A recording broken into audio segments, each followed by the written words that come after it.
Саламатсызбы, Эркин Маратович. Эркин Маратович, бул должностька эмнеге макул болдуңуз? Кечиресиз, кайталап коесуз бул суроону. Суроону кайталап атам. Эң оор министрликтердин бири. Мындайча айтканда аябай оор абалда да, чындап эле. Анан акыркы 5 жыл эмес, акыркы 10 жыл эмес. Ошо Советтер Союзу урагандан бери эле да. Анан эмнеге макул болдуңуз деген суроону берип атам да, ушул жерге келгенге, министр болуп келгенге.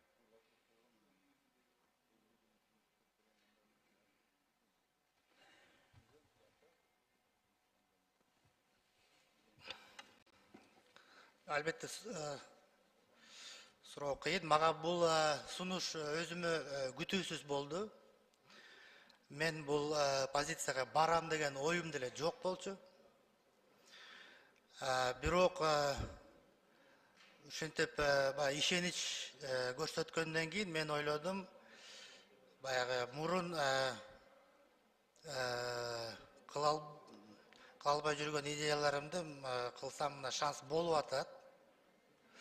Анан кийин эгерде мына парламент, руководство эл жагынан поддержка болсо, мен оюмча, мен деле өмүр бою министр болоюн деген оюм да жок да. Мен эгерде мына бир кичине силердин жардамыңар мыйзамдарды өзгөртүп, институцияны өзгөртүп коюңуз, мен спокойно кете берем. Мен мага бул кереги жок да.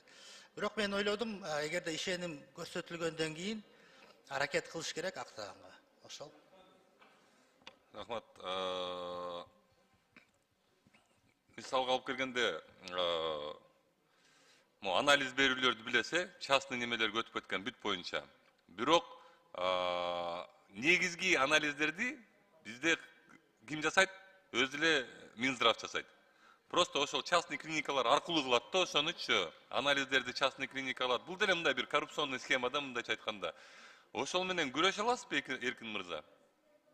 Эми лабораторный службанын баягы жеткилимдүүлүгү жөнүндө сөз кылсак, албетте биз негизи ушу дары-дармектерди дагы, лабораторный кызматты дагы жалаң гана жеке бизнеске жүктөп салбай, баягы Советтер Союзу жок болгондон кийин бизнеске жүктөп салдык да. Рынок өзү чечип берет депчи.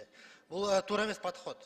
Бул деген социально значимый деп коет. Бул рынокто рыночный механизмдер иштебейт. Анткени дары же лабораторный услуга бул баягы нан эмес.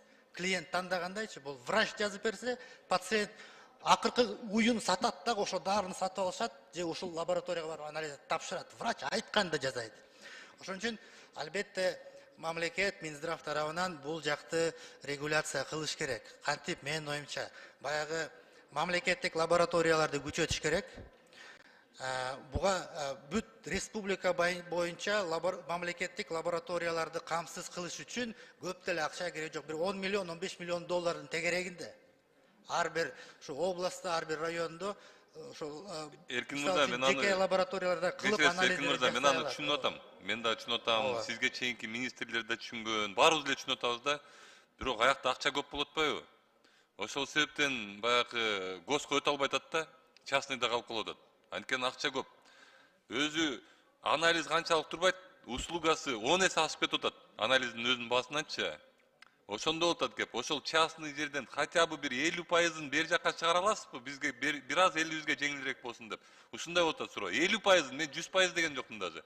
90% деген жокмун, 70% деген жок. Хотя бы ушу 50%-ын чыгарып бере аласызбы? Эми Эрлан Калчурович, мен азыр ушул трибунадан 50%га чыгарып берем, арзан деп айта албайм. Чын айтыш керек, мага убакыт бергиле, биз бул суроону изилдеп көрөйлү, расчетторду жазайлы, силерге алып келебиз. Мына ушундай инвестиция керек, мындай реформа кылыш керек. И ошондо 50% болобу, 30% болобу арзантууга биз максат коюп атабыз деген биз алып келели. Азыр мен антип азыр айтып койсом, анан кийин кабыл алдым, Эркин беке, туура айтып атасыз. Негизинен хотя бы ушул нерсе болсо жакшы болот да. Мен сизден күтөм ушуну. Анан мен эле мындай көптөн берки суроомда, санэпидемнадзор вообще мындай иштетесиңерби аны, же ошо бойдон аппендицит болуп, силердин неме Министерство здравоохраненияда жүрө береби, же бир хотя бы бир жумуш кылабы? Оорунун алдын алуу санэпидемнадзор кылыш керек. Адамдардын тамак ашын санэпидемнадзор кылыш керек. Кылбай эле эчтекени. вообще эчтеке кылбай эле. Ошолор бир нерсе кылабы мындай, кичине иштешеби, аракет кылабы бир нерсеге. Же ушинтип эле аппендицит болуп мындай бизге тийбегиле, биз көрүнбөйлү деп жүрө береби? Эрлан Калчурович, мен жана айтып кеткендей, туура айтасыз. Азыркы убакытка чейин санэпидслужбага, ден соолук чыңдоо службасына көңүл бурулбай келген. Бул чын. 95% ресурстун бардыгы дарылоого кеткен. И азыр деле ошондой ситуация. Бирок буну өзгөртүш керек. Мен буну умтулам. Болушунча аракетин жасайм. Туура айтасыз. Санэпидслужбаны негизи Минздравтан чыгарыш керек.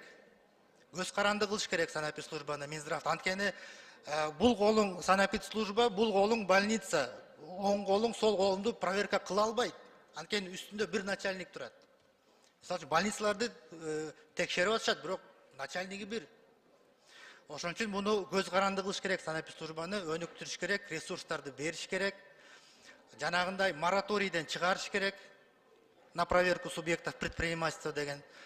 Антпесе болбойт. Бул жакка дагы мындай бир чечкиндүү реформаларды киргизиш керек, мен аракет кылам.